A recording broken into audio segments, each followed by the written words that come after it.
मौलाना साहब ने एक बात कही स्टेट में अलग कि अलग ठीक है मजहब अरविंद के भाई मानने वाले लोग कि हैं। हम बुलाए से नहीं आए, हम यहीं के हैं, ठीक बात है। सब किसी की तीसरी पीढ़ी, किसी की 7वीं पीढ़ी पिछली, सब हिंदू ही हैं, कोई बाहर से नहीं आया। बाबर के साथ कितने आए थे, 1000-1200 आदमी, वो थोड़ी हिंदुस्तान रच दिए। कुछ उनमें मरखब भी गए, तब लॉन्जिविटी भी नहीं थी इतनी, और बादशाह भी नहीं बने थे बाबर तो, तब तो फिर भागी रहे थे, घोड़े पे सोना घोड़े पे चलना। तो खैर अंबेडकर जी ने एक बड़ी अद्भुत बात कही। मौलाना साहब विद्वान व्यक्ति इसलिए कह भी रहा हूं, बाकी तो झाँव झाँव में बड़ी महत्वपूर्ण बातें कहने का भी मन नहीं करता। डॉक्टर अंबेडकर ने कहा कि हम भारत में जन्मे धर्म में ही जाएंगे, इस्लाम नहीं। इस्लाम के लिए जो बात अरविंद जी कह रहे थे उन्होंने कहा है, मैं नहीं कह रहा हूं, अंबेडकर साहब ने कहा कि इस्लाम राष्ट्रीयता को नहीं मानता, वो जिस भी राष्ट्र में रहता उसकी नेशनैलिटी के साथ अपने को नहीं बांधता। उसको लगता है कि अल्लाह अकबर ही राष्ट्रीयता है पूरे ब्रह्मांड में, जहां मुसलमान है वहीं। ये अलग बात है जहां केवल मुसलमान है वहां आपस में कटाजुज करेंगे, हैं, वहां भी बम चलाएंगे, गर्दो गारत कत्लो गारत करेंगे, लेकिन बाकी के लिए एक ये विषय है। मुन्ना खान साहब की पार्टी का गठबंधन के बड़े नेता हैं आजम साहब। मौलाना साहब आप तो जानते ही आजम खान साहब को, हैं? उन्होंने एक बार एक मंच पर, शायद अखिलेश जी भी थे उस मंच पर या नहीं थे मुझे नहीं याद नहीं, लेकिन गाजियाबाद में ही एक मंच में उन्होंने एक बार कहा था कि ये जो अंबेडकर है ना, इसकी उंगली जो ऐसी है ना, ये खाली प्लाट के लिए उंगली है कि खाली प्लाट हमारा है। क्या बोले? भूमाफिया था। बाबा साहब अंबेडकर के लिए इतने उच्च विचार इंडिया गठबंधन के बड़े नेता दे चुके हैं। एक बात आई कि हम अशफाक उल्लाह खां, बीर अब्दुल हमीद के वंशज हैं। जो उनके वंशज हैं उनके प्रति आकाश भर सम्मान, जो उनके रास्ते पर है।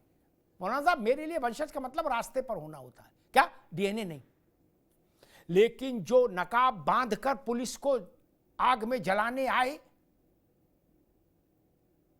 मैं उनको बीर अब्दुल हमीद की छाती से नहीं जोड़ सकता, नहीं जोड़ सकता, नहीं जोड़ सकता। मेरे ऊपर आप चाहे जो आरोप लगाइए, नहीं।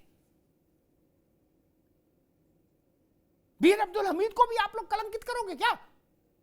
ये जो उत्पात संभल की गली में हुआ, ये बीर अब्दुल हमीद से जुड़ा है क्या? ये अशफाक उल्लाह खां का काम है क्या?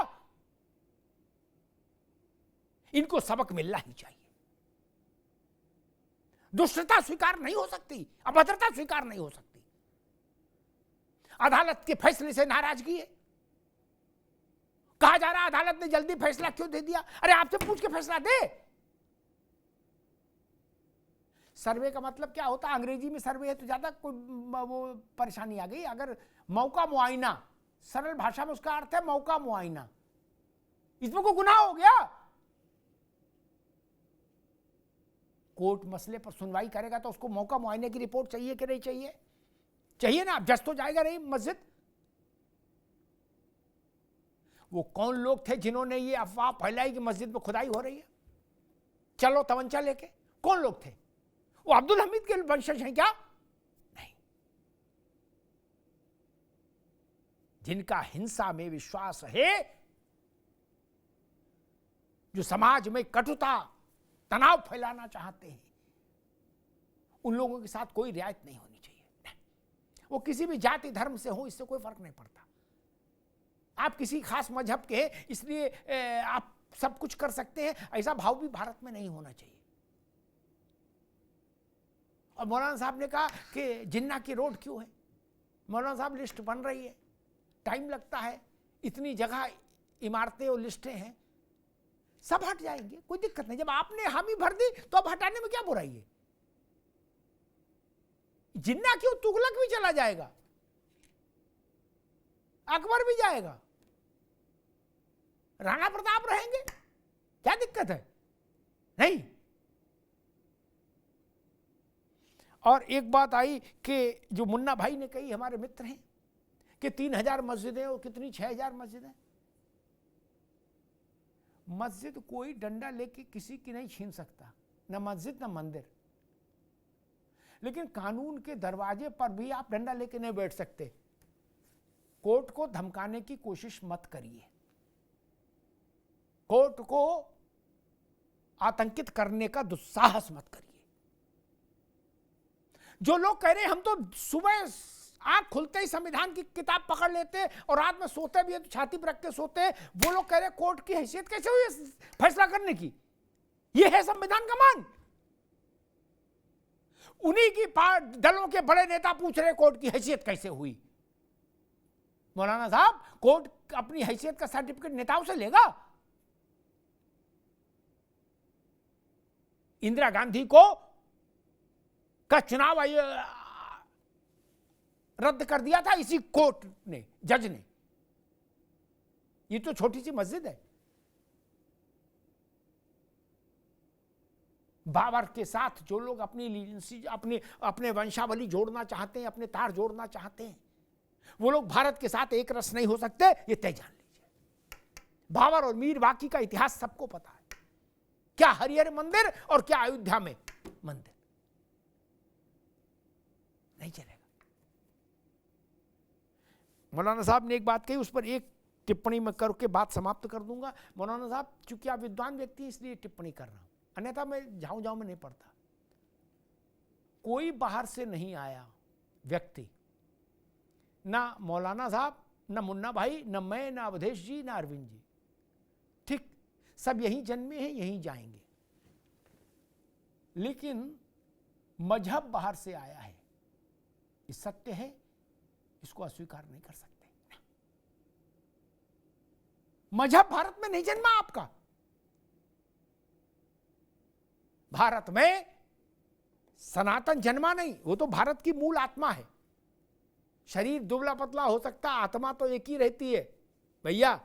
कभी कुर्ता पहनने लगो, कभी कोट, अलग बात है, लेकिन आत्मा एक ही रहेगी। आत्मा है सनातन। फिर जन्मा यहां जैन, जन्मा यहां बौद्ध, इस्लाम और क्रिश्चियनिटी भारत की मिट्टी में नहीं जन्मे। ये सच है, इस सच से परहेज नहीं किया जा सकता। और इस सच को बोलना कोई हेट स्पीच भी नहीं है, ये सच है। ये बात मैं भी कह रहा हूं और मुझसे 10-50 साल पहले डॉक्टर भीमराव अंबेडकर साहब बोलकर गए। ये सच है। आप कहीं से नहीं आए, आपका मजहब बाहर से आया है। ये सच्चाई है, इस सच्चाई को स्वीकार करना होगा। अभी मैं एक वो देख रहा था, याद आ गया, कुंदरकी का एक वीडियो देख रहा था मौलाना साहब। इस देश का सामान्य आदमी भी बहुत आलिम है। एक सामान्य मुसलमान मेरे ख्याल से कुछ छोटा मोटा काम करता होगा गांव में, उसका वीडियो था। रिपोर्टर ने पूछा कि भाई तुम रामवीर सिंह तो भाजपा के हैं, तुम उनके साथ क्यों हो? अब देखिए उसने क्या लॉजिक दिया, आनंद आ गया सुन के कि ऐसा भी है देश में। उसने कहा भाई मैं पठान हूं, तो बोले रामवीर तो ठाकुर है, तो बोले ठाकुर ही तो पठान बने थे। उस मुसलमान ने कहा कि इसलिए हमारा उनका रिश्ता एक ही है। मौलाना साहब, छोटी बात नहीं है। उसने कहा जो ब्राह्मण थे वो शेख हो गए, सैयद हो गए, और ठाकुर हो गए पठान। बोले लड़ाई कहां है? जो बात हमको कुंदरकी में शरीफा बेचने वाला एक सामान्य मुसलमान सिखा सकता है, हम पढ़े लिखे लोग उस बात को नहीं मान सकते। कितनी अद्भुत बात कही उसने। कोई बाहर से नहीं आया, यही तो मूल बात समझनी है। कोई बाहर से नहीं आया, मजहब बाहर से आया है। ये जिस दिन भारत में समझ आ जाएगा, उस दिन भारत में शांति और स्थिरता की गारंटी हो जाएगी। धन्यवाद।